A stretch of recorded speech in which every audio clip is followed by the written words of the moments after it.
It's actually very difficult to explain Bitcoin. I've spent the last 5 years learning how to explain Bitcoin. That is my full-time job. Unfortunately, the developers keep making new stuff, which I then have to explain all over again. So, for a moment, forget everything you think you know about Bitcoin. Forget everything you've heard about blockchain, and let's start from basics. In 2011, I heard about Bitcoin for the first time, and my reaction was exactly the same as the reaction of everybody else who heard about Bitcoin the first time, including its founder, and that reaction was, ha! Nerd money. That's probably just for gambling. 6 months later, I heard about Bitcoin again. And this time, I read the white paper that launched this system. And my background in computer science and distributed systems allowed me to see behind the illusion of what I thought Bitcoin was, and it blew my mind. In my life, I have now had 6 occasions in which I have become absolutely obsessed with a system of technology to the point of forgetting to eat, forgetting to sleep, and consuming as much knowledge as I possibly can. My first computer, when I was 10 years old, my first programming language experience, my first modem, my first access to the web, the first time I used the web browser, the first time I downloaded and installed the Linux operating system, and then Bitcoin. When I've discovered it, I spent 4 months consuming as much as I could, except food. I lost 26 pounds on the highly inadvisable diet of obsession.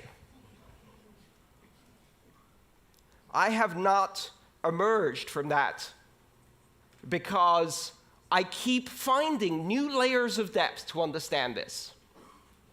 And the reason it's so fascinating is because it isn't what it appears to be at first glance. Bitcoin isn't money. The blockchain isn't a system of currency. It is a platform of trust. It's not a company. It's not a product. It's not a service you sign up for. It's not a currency. Currency is just the first application. It is the concept of decentralization applied to the human communication of value. Because what is money? InQ told us it's an illusion. It's imaginary. And the reason we don't grasp that is because it's so deeply embedded in our civilization. Money is one of the oldest technologies that humanity has. It precedes writing. How do we know that? The very first samples of writing we have are spreadsheets. They are tallies and ledgers of debts owed, and money pre-existed that writing. You might even speculate that money had an oral tradition until it needed to invent a written tradition, so writing was created for it. In the history of money that now spans tens of thousands of years, there have been maybe 5 major changes. From pure barter exchange to the introduction of the first abstraction of value, shells, feathers, beads, nuts, stones, and then precious metals, and then paper money, and then plastic money, and now network money. Bitcoin introduces a platform on which you can run currency as an application on a network without any central points of control, a system completely decentralized like the internet itself. It is not money for the internet, but the internet of money. And what is money? Money is a language. Money is a linguistic abstraction. Money is a language that we use to communicate value to each other.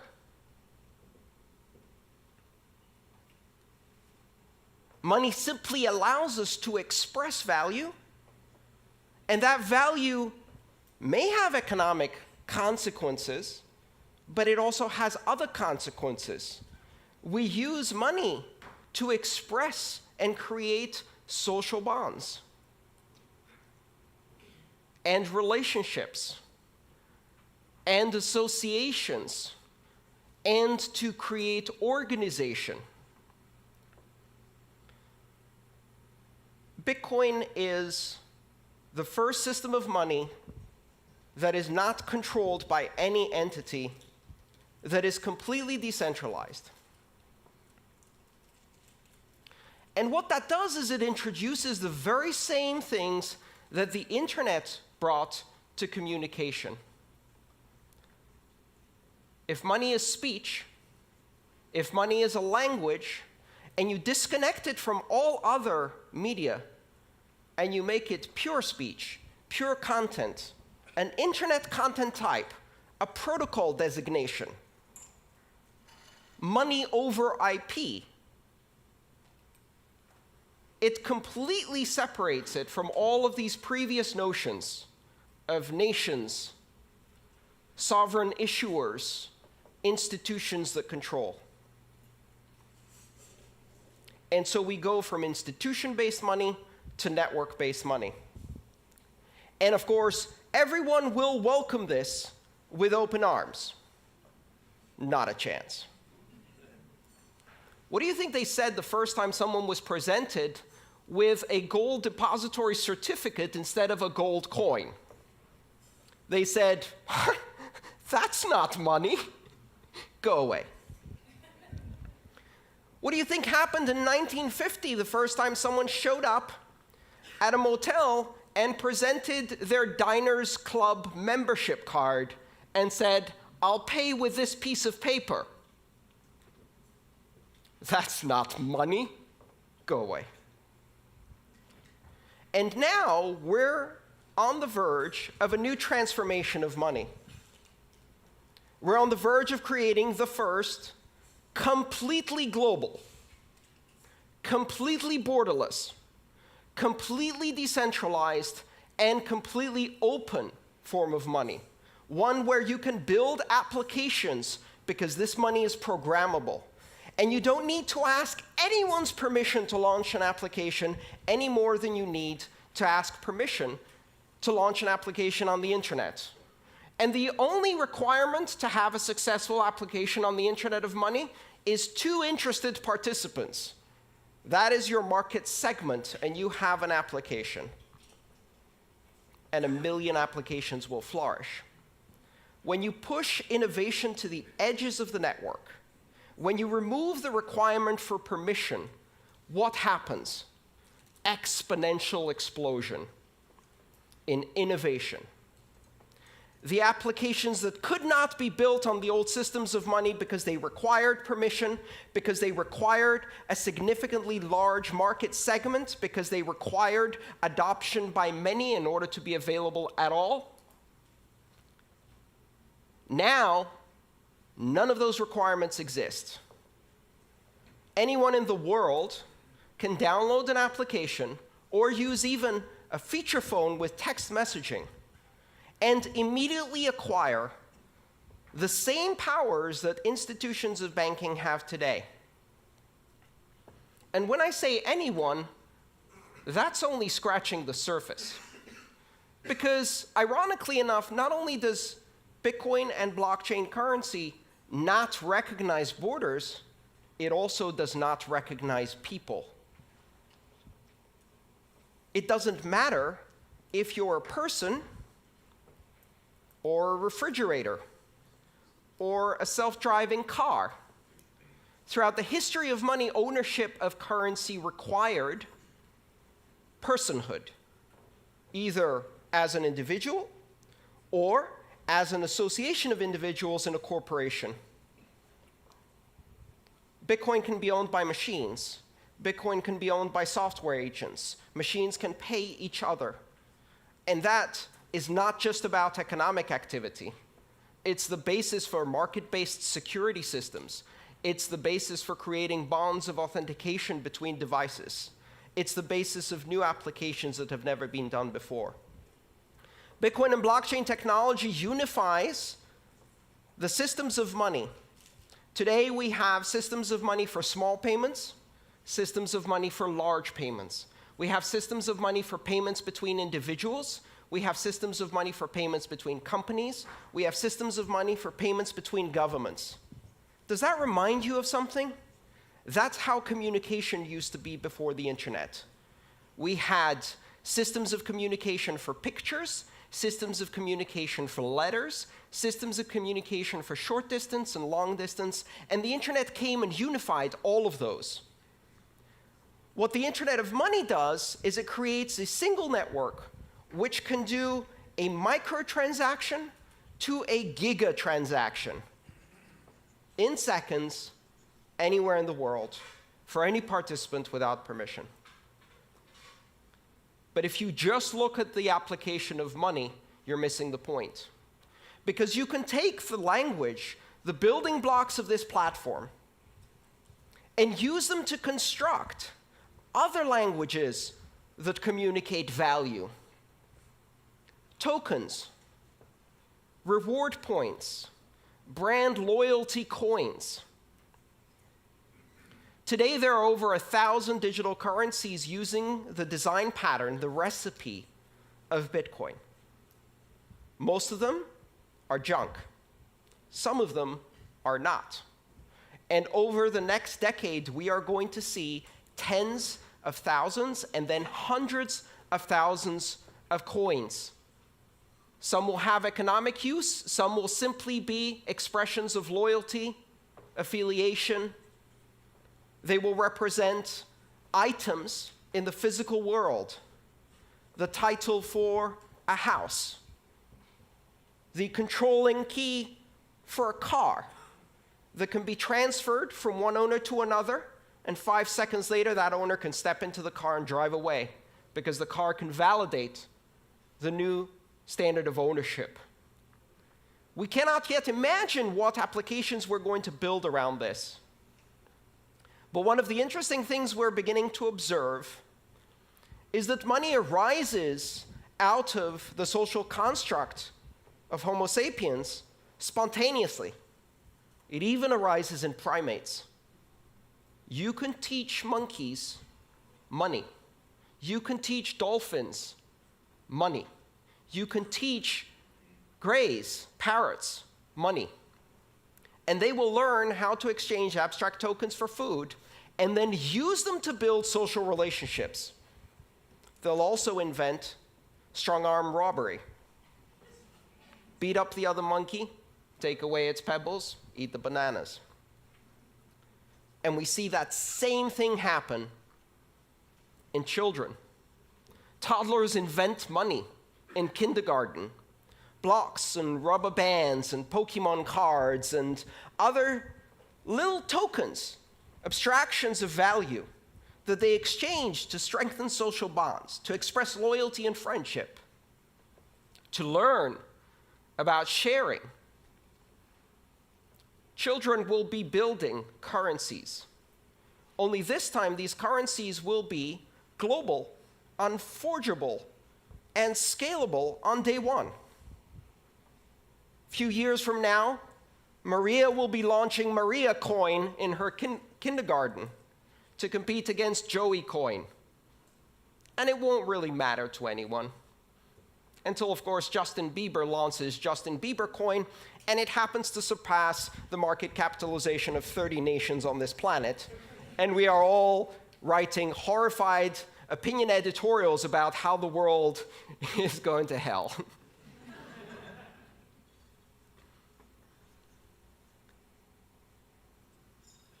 What's happening with this technology is astonishingly deep. And for certainly some of the companies in this room, it's a bit scary.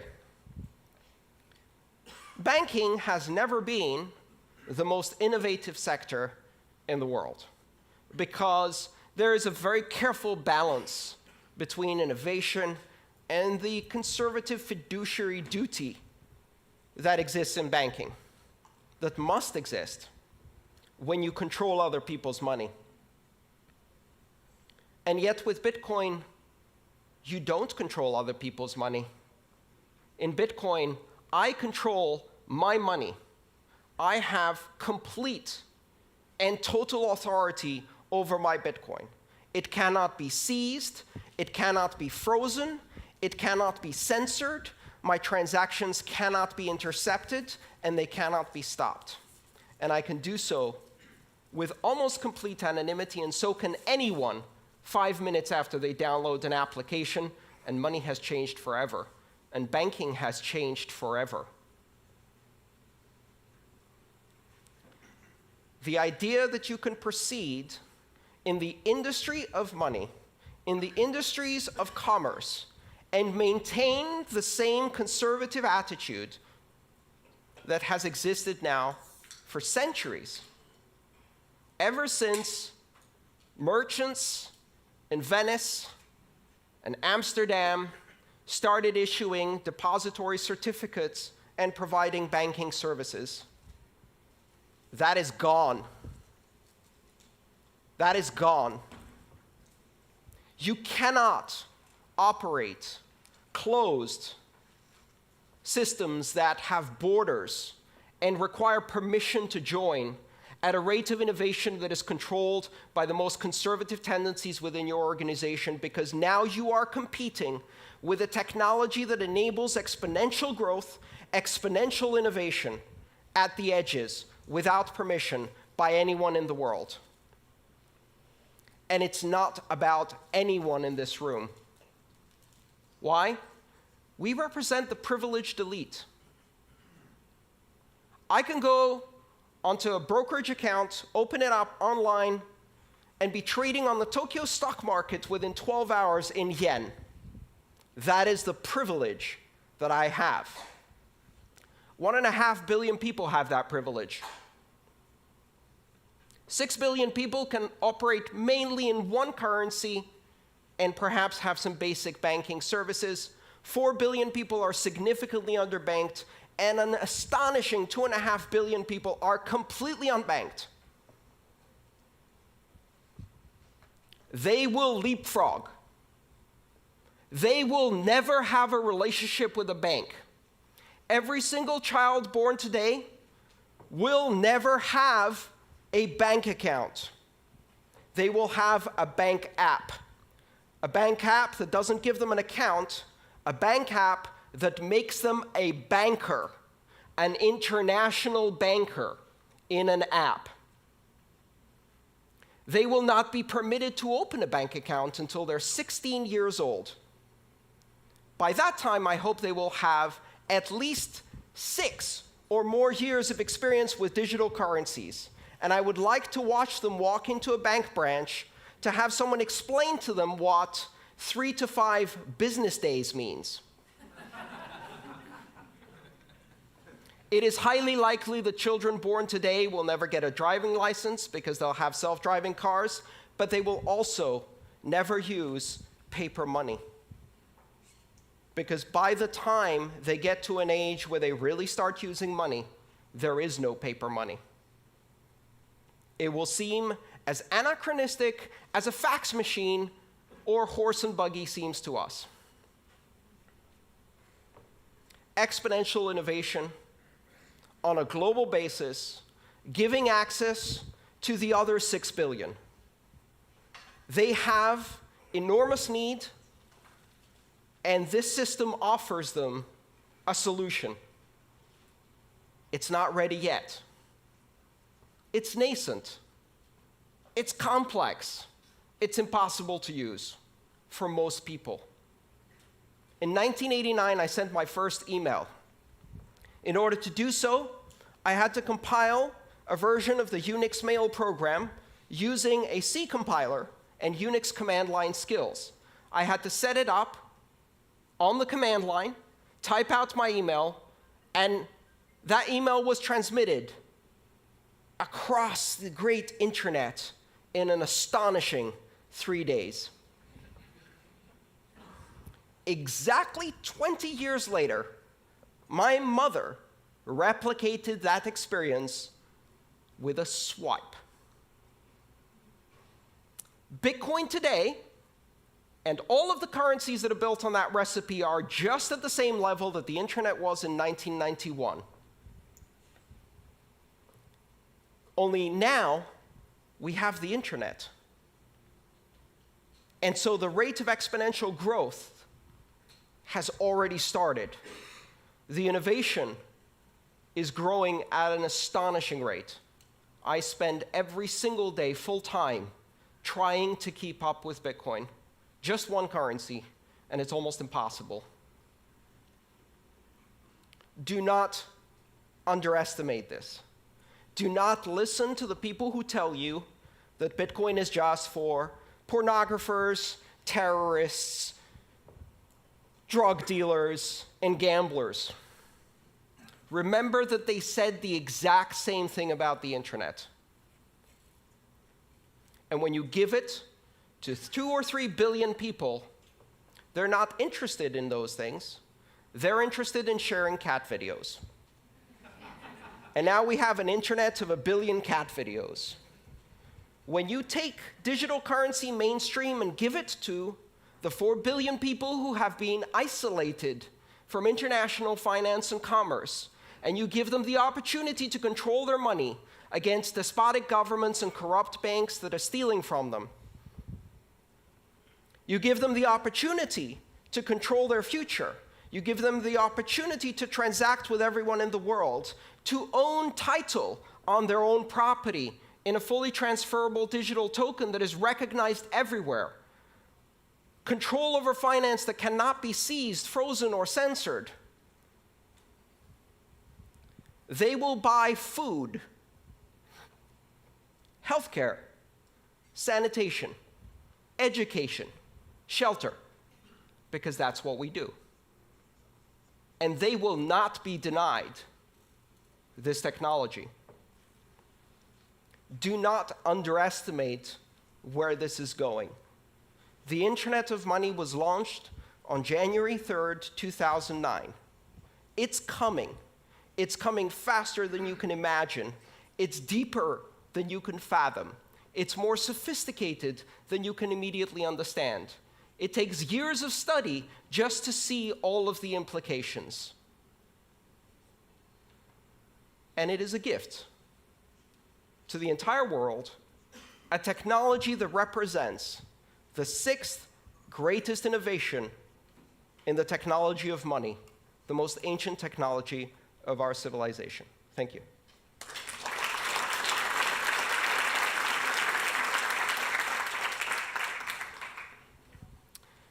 Shall we do some questions? We've got plenty of time for questions. Christian.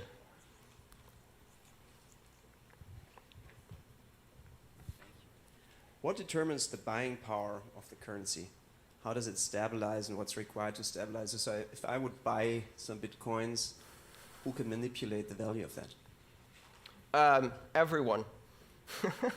The buying power of Bitcoin is determined in exactly the same way that the buying power of the euro, the British sterling, the Japanese yen, or the US dollar is determined through market forces of supply and demand in international liquid markets that operate around the clock. One of the fundamental differences is that Bitcoin trading never ceases. Has been going continuously for 7 years. The network never stops. Every 10 minutes, Bitcoin's heart beats, and transactions are processed. The exchanges never close. There is no closing price for Bitcoin. It is a rolling average. And in that trading, a market capitalization of approximately $12 billion is now traded internationally. What is $12 billion for a global currency? It's a guppy. swimming in shark-infested waters. And every trader, every whale goes in there and just kicks that price around. So right now, the experience of living on Bitcoin, which I have been doing full-time for more than 3 years, is a roller coaster. It's an absolute roller coaster. I've seen shifts of 20 or 30% in a day. And yet, if you look at the long-term trend, volume goes up, transactions go up, and volatility keeps dropping. And the beauty of it is, I can't sell that to an American. I can't sell that to a Brit. I don't need to sell it to an Argentinian. I don't need to sell it to a Brazilian. I don't need to sell it to a Venezuelan. I went to a conference and an Argentinian told me, I'm not worried about volatility. Our currency has volatility like this. Bitcoin has volatility like this. I'd rather be going in that direction. And you don't need to tell them why. Their government threw people out of airplanes not more than 35 years ago for disagreeing. They already know why the separation of state and money is a good idea. And so volatility is relative.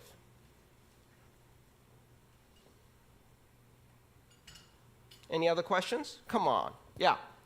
Let's get a microphone to you. 1 second. Yeah, okay, so only one short... Sorry. Where are we? There you are. Sorry. Thanks. Great speech. Obviously, it sounded a little bit like one side of the coin. So we also read all these, big hacks, and I don't know, on Bitfinex, I think they stole 40% of the money.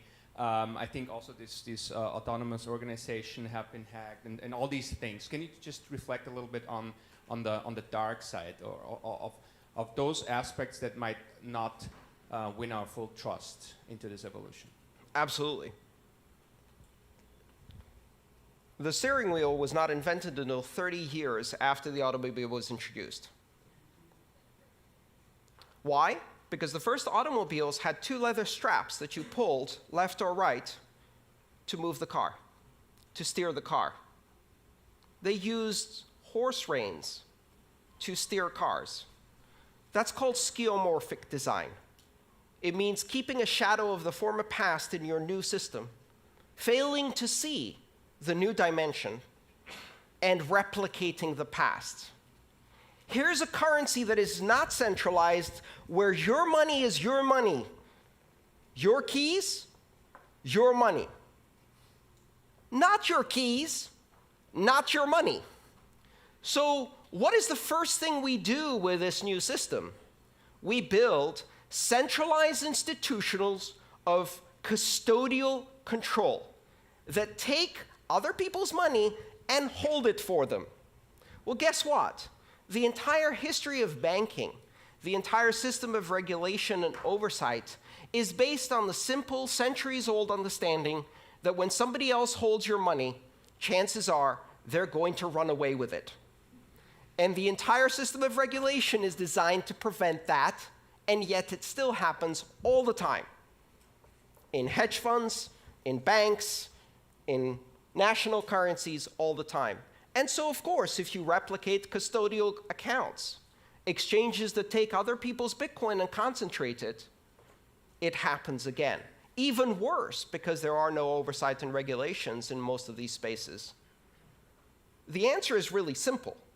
Stop centralizing the decentralized currency.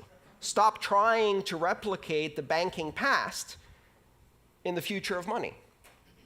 And the important thing to realize is that security in Bitcoin is an emergent property that exists because of the decentralization of control and power. If I want to hack 1 million customers' Bitcoin and they're holding their keys, I have to hack 1 million customers. If they all give their keys to one person or one organization, then we've got a honeypot. A honeypot that attracts the attention of every hacker on the planet. And notice what's happened. over 7 years, and with a market capitalization of $12 billion, Bitcoin is the largest cryptographic deployment in the world, the largest public key infrastructure in the world, the largest security honeypot in the world. And it is not secure because it doesn't get attacked. It is secure because it generates immunity by being attacked all the time, 24 hours a day, by the most sophisticated attackers this planet has. And if you, in that environment, set up a centralized custodial exchange using PHP and MySQL, and you park a $150 million honeypot in there, you're inviting the sharks. Bitcoin banks get hacked. Bitcoin exchanges get hacked. Bitcoin has not been hacked and cannot be hacked because there is no point of control that you can apply pressure on. It's completely decentralized. All right, maybe one more question? Yes. Where does supply of Bitcoin come from? And how are you sure the market doesn't get oversupplied? The supply of Bitcoin is determined algorithmically based on a geometrically declining supply function, meaning that in the beginning, every 10 minutes, 50 new Bitcoin are created.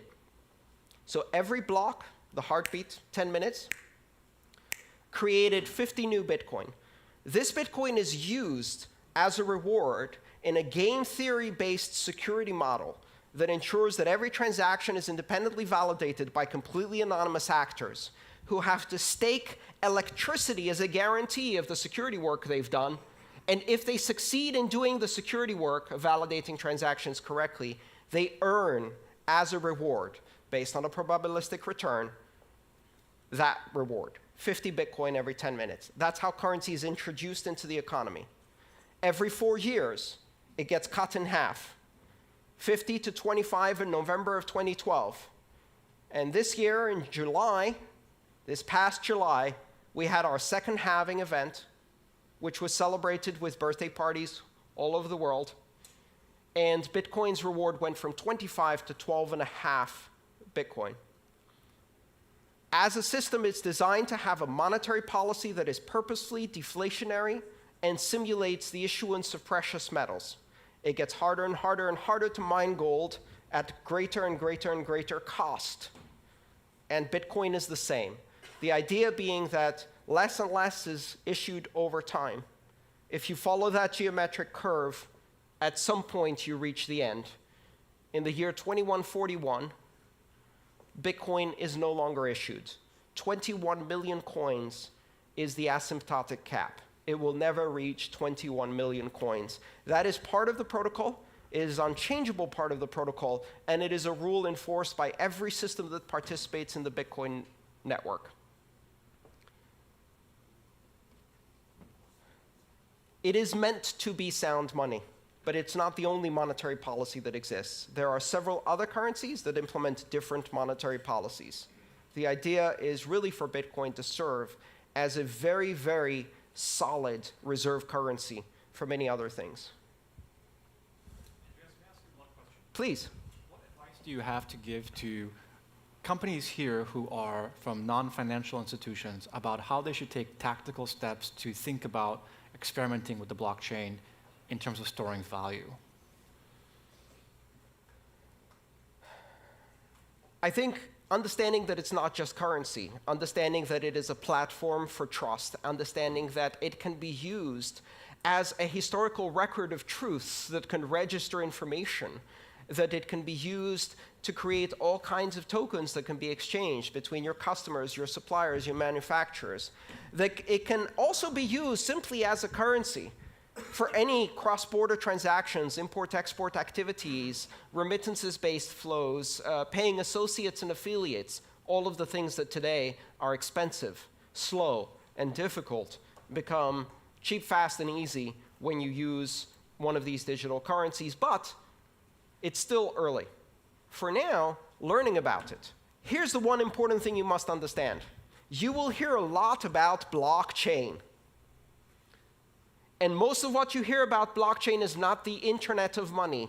It is the intranet of money. The intranet is where you run front page and Outlook and antiquated software in a closed little enclave of your corporate backwaters with stale content and boring apps. And in the end, it's full of viruses anyway because you can't keep it secure. Blockchain that is not open, that is not public, that is not borderless, that is not open for innovation is not what we're talking about here. And that's a really important distinction. It may be useful if you want to run a clearinghouse between 3 banks, maybe. But it's not the internet of money.